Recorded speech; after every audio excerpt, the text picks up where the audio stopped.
today, I'm hoping we can talk about the political valence that domestic violence is getting right now. We have House Speaker Bob DeLeo, along with Attorney General Martha Coakley, introducing this new domestic violence bill.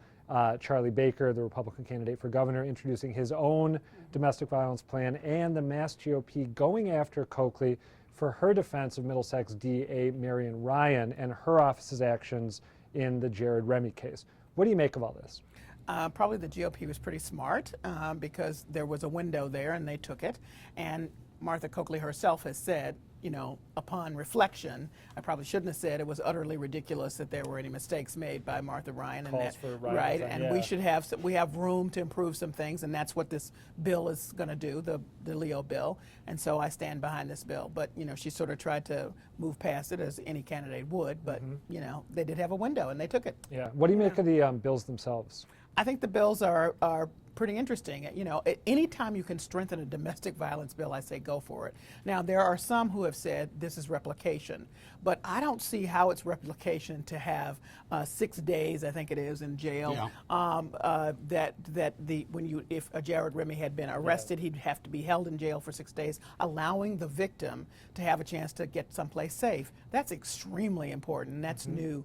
I know the fines and all of that, but to me, those kind of details make a difference. Yeah. Peter, what do you think? Yeah. Well, I think what struck me in the bill was the efforts at educating the judiciary, yes, to sensitize them. I think, in fairness, the judges sometimes feel constrained by how the law is written, and other times I think they're high-handed.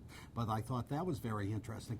I mean, this dispute, this controversy about the Remy case shows why it is so difficult for an attorney general to be named governor, to be elected governor rather. Why it hasn't happened in over 100 years, because in many ways you just can't win.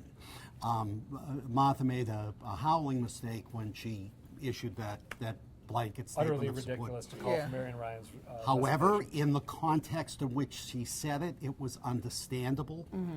But, and that's all that counts. I mean, if she gets the nominee, she's going to be beaten over the head with this in campaign ads, I think.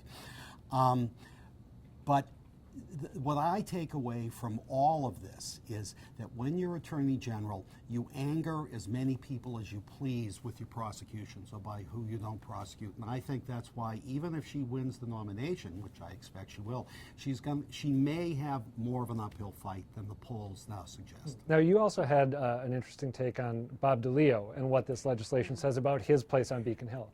DeLeo is being much more of an activist. He's getting ready for the Senate president to retire, for the governor to step down. And I think DeLeo's being more activist and wants to be seen as king of the hill. All right, you agree with that, Callie? I think that's possibly true. I also think that anytime a really emotional case happens, then you know, that sparks legislatures to take some action. So he made it work for him in this case in two ways, doing something that needed to happen and also from a political standpoint. All right, Callie Crossley, thank you for being here. Peter Kadzis, thanks for scrumming with us. Thank you for watching. We'll see you again soon.